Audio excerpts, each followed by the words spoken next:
Hey, Coach Rob, Rob's Fight Club in Horsham.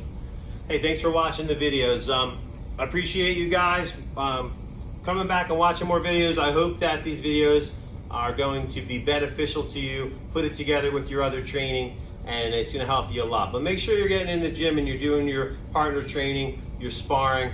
Those things are going to help you get great at boxing, right? You need to make sure that you're always in there, mixing it up, seeing live punches coming at you. The drills are great, but you got to also do some real sparring as well, or you're always going to stay at the same level. So make sure you're always pushing yourself to that next level and getting out of your comfort zone. Working with sparring partners that are going to work with you and not kill you, and so you can keep building your confidence in there. All right, so what I want to do is just think about some different exit strategies, some different ways you can come in and you can come out when you're boxing.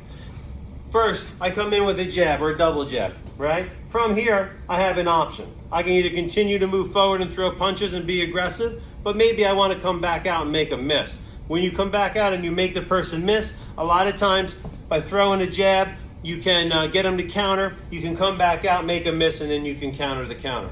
So if I come in with that double jab, I come in here, bang, bang. Now I push off my front foot, I come back out, I make a miss, my back foot has the weight on it, knee's a little soft, and I come back in with a good combination. All right, another thing I can do. I come in, I feint the jab. So let's say I've come in with a couple jabs and I came back out, right? I come in with the jab, I come back out, trying to make them miss. This time I feint the jab, they throw the combination, I hit them with the cross hook, cross combination, or whatever I want as a counter punch. All right, so I'm trying to draw out their punch. Here they're ready to block it. Now I feint it, they go to block it, they throw a counter at me, and then I come back with a combination as a follow-up. All right, another thing I can do is come out low. I come in, I come out low, and just pull myself back out of there. Otherwise, I can come in, I can come back out with a jab, use that jab out in front of me to keep myself safe. I can move to the side. I come in, and I step to my right. Now I've stepped to the right, away from their right hand, so I'm not going to run into their power hand. If I go the other way, I can do it. I can jab. Now, if they throw the cross at me off of my jab, as soon as I'm in range, I can pivot. Pivot steps are a little harder to do when it's real live sparring. You might be able to do it in the mirrors and practice it on the bags, and that's where you got to start. But it's going to be really hard to do when you're sparring and a punch is flying at your face. So it takes practice. Don't think just because you can do it now that you'll always be able to do it in the ring. You're going to have to learn to work through the whole fear of getting hit first and just getting comfortable and confident in there before you're going to be able to do a lot of good pivot steps. But anyway, you come in, they throw the cross counter at you, you bring that right hip back, and now you're at a good angle to counter.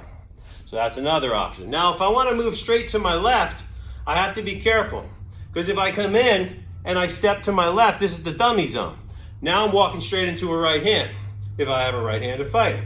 So if I jab and move in here, it's probably not a good idea. I run right into their cross. All right? It's always riskier to move to your left against a right-handed fighter because their right hand's coming at you. Especially if you're a new fighter, because you're going to wander right into that right hand because it feels more comfortable to move to your left. Okay? So if you come in, throw your jab here, what you want to do is step laterally to the side.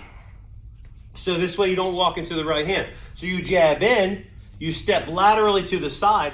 Now they throw their cross and you can hit them with the counter, but the cross will come over here instead of, and it probably won't even reach you. It'll be out here somewhere because you've gone straight to the side rather than in to where they can hit you, right? You're not walking right into the right hand range. So you come in, pop, pop, pop, whatever, and move to your left, laterally in a straight line, okay? So those are some different options you can do. You can come back and go on an angle. So I can come in, I can come out one, out two, and make my angle out. All right? Those are just a few. But what you don't want to do is stay directly in front of your opponent right here, thinking you're going to block everything, because you're going to get hit with a lot of shots just staying right there in the pocket.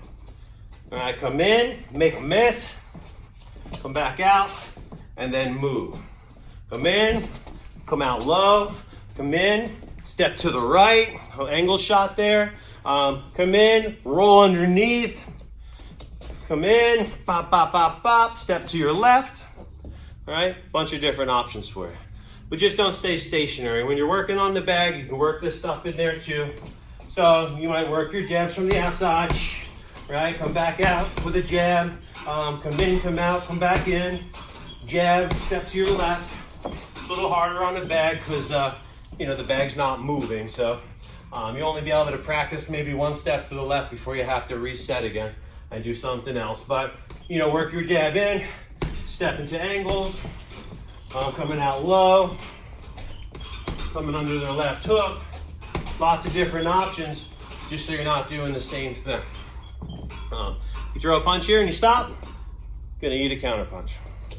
Throw the 1-2 and you're stuck here, you're gonna eat counter punches. If your jabs are always thrown at the same timing, your punches always at the same timing, same speed, you're gonna eat counter punches.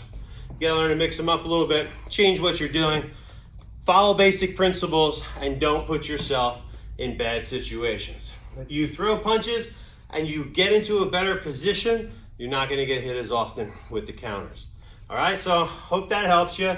Let me know if there's something, if you have questions, if there's something you're not sure about. I'd be happy to try to get back to you when I have time and answer some questions.